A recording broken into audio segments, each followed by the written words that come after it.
This is Stacey McKibben with the Master Communicator Podcast, where CEOs, C-suite executives, and senior leaders share their advice. It's 6 questions in 9 minutes because the best leaders know how to share their ideas concisely and quickly.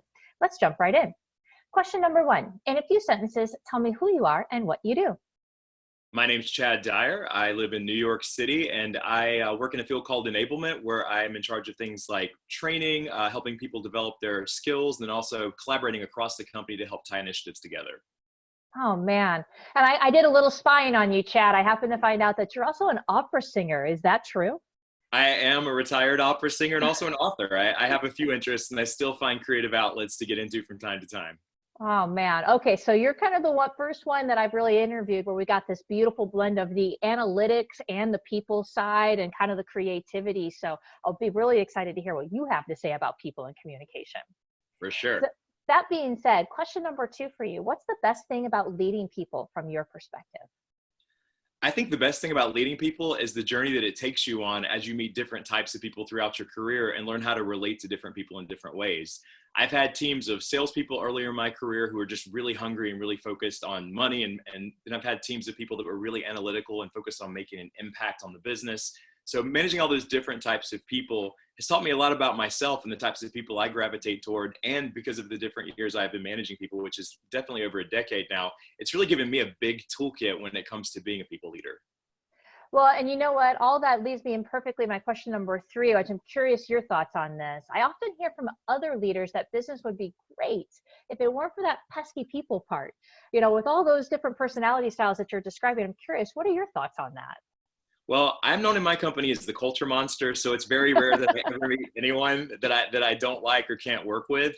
So I don't ever think about the pesky people part, and I think a lot of leaders have found unique ways to leverage people like me in companies to say, hey, let me run that through the empathy meter to make sure that that's going to be something that resonates with people across the company. So I think we all have our strengths, and sometimes leaders are super focused on the business. They don't have the same amount of EQ because we're all built differently, but I think you can leverage other people in the business who do, either as partners, sanity partners, just to bounce ideas off of, or helping them manage larger teams and then bringing them into group conversations to make sure you have the voice of empathy in the room. But I've never been one to think of having a pesky people problem. Even in years gone by when I've had underperformers that I've had to let go, I've made a way to find paths for them forward, either with the company in a different role or just try to be a good resource to them as they look for their next opportunity. So I'm a people person and a people champion, and that's what I do. I mean, you're blowing my mind right here. There's so many sound bites, right? I mean, having the voice of empathy in the room, I just think is so powerful because, again, I think you're hearkening to the point here where I really want listeners to understand it's not only sometimes about, overcoming your weaknesses, but it's identifying them and seeing them and then surrounding yourself by the people who can help to complement you in those ways. So I do think, though, that, as leaders, we can't let ourselves off the hook, right? You can't go, oh, that's just how I am, and then not do anything about it. But I do think you can have that awareness and surround yourself by it and then work steadily, towards finding that space to.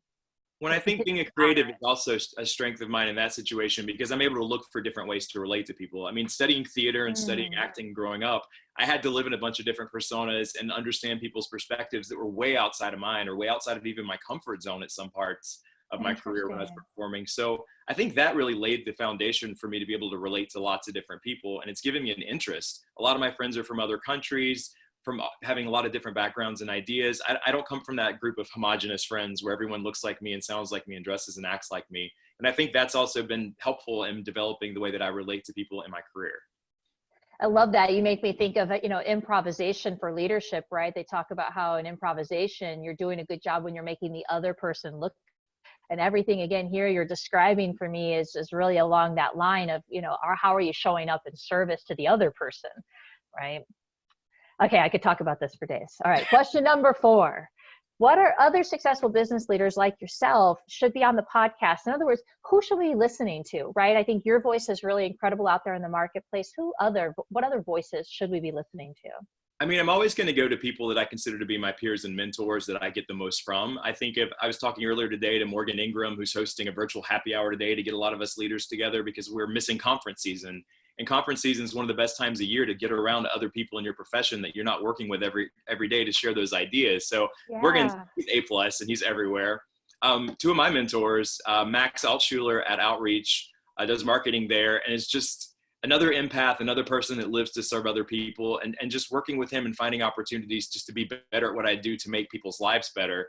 And then Steve Richard at Exec Vision. Steve Richard's been someone I've known for years and years, a mentor of mine, and he's also really focused on how to make people better. And I think surrounding myself with people who that's their focus, those are the types of people I'm always going to recommend to talk on podcasts, because they're really focused on how to make other people's lives better. They're not just going to come and promote themselves and the things that they do and the things that they work on. They're going to give you real actionable knowledge to improve the people around you and to improve yourself. I love that. And at the end of the day, that's what it's all about. I mean, advice is cheap, right? But results are priceless. Oh, yeah. And that's what I'll take every day. What piece of advice about communication would you give to other leaders, as you think about the young listeners that are out there, or other even more experienced leaders? What kind of advice would you give? I think the hot trend of the moment, and it's not even the hot trend of the moment, it's just coming up a lot in conversations recently for me, is listen. I think people are missing listening. I think we are so excited about ideating because we live in this society that's evolving so quickly, and there's new technology and new ideas and new solutions. And we follow this train of ideas about what could work, what could be. And we're missing a lot of the opportunity to listen to what people really need and what is working and what's happening. So I think the focus has to shift to really being present and listening. I think when I walk in any room, I think of the same few things. Show up, be present, add value, have a laugh. Those are my 4 go-tos whenever I get in this situation, because it helps me be a part of the conversation instead of above it or outside of it. It also helps me engage with the people in the room, especially the have a laugh part. You got to lighten up. A lot of these meetings get so tense and so deep, especially in the leadership world where we're like making these game-changing and life-changing decisions. So the have a laugh part is important for me. It really is. And I think at the end of the day, that's what it's all about, right? I mean, what are we here for? I mean, none of us are going to be wishing on our deathbed we had sent one more email.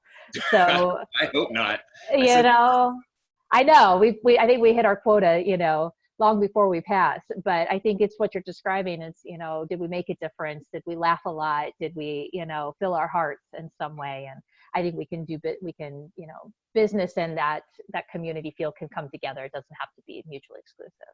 That is literally what my last book was all about. Bring your best self to work. It's about building authenticity that you bring into the workplace, because that's what impacts the people around you. Giving them permission to be themselves when you're weird and you bring your ideas and your full personality in, it opens that up for the people around you. And then you find your tribe, you find your squad, you find the people that you work with that you gravitate towards, not just because you enjoy the work or you're passionate about the same things, but because you're all weirdos in the same way. And who do you really want to hang out with more than the weirdos around you? That's so funny. I so use the word quirky. That's my thing. I love quirky. I think, I'm quirky and people around me are quirky. I think that's the stuff that makes me laugh. That's awesome. Question magic number 6 for you. Magic question number 6. Tell us about your favorite boss or teacher. Who's really influenced you? Well, this is a happy, sad story, because my favorite boss was my boss at Toshiba years ago. Her name was Priscilla Winley, and she passed away last year. And I dedicated my book to her right after that happened. She changed my whole life. I applied for that job and they passed, but she really wanted me to come work there, and the person they hired didn't work out. And she fought until they got me back in and hired me. And she gave me my first chance to be a leader. She put me in front of a national team at Toshiba. She always got the executives to listen to my ideas. And over the course of my time there, I really blossomed as a person.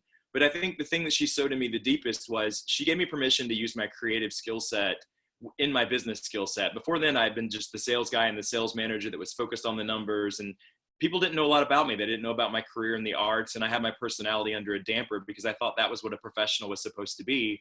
And she encouraged me to be creative and to bring my full self to the office. And it resonated with the people I work with. And I led a strong team the whole time I was there, because we developed that familial bond a team sometimes does, because we had permission to authentically be ourselves.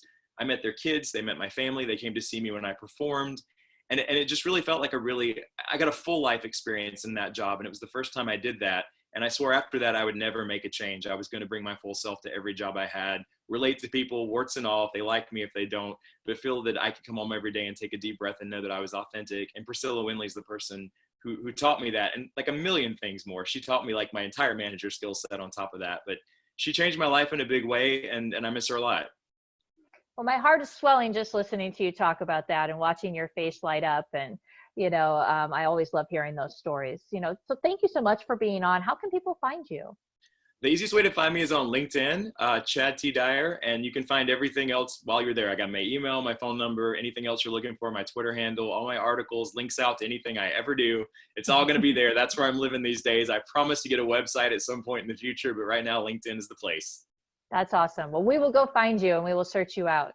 Thank you again so much for being on. And this is Stacey McKibben with the Master Communicator Podcast. For more ideas and insights, please go check us out at www.concilioteam.com. We look forward to seeing you again next time.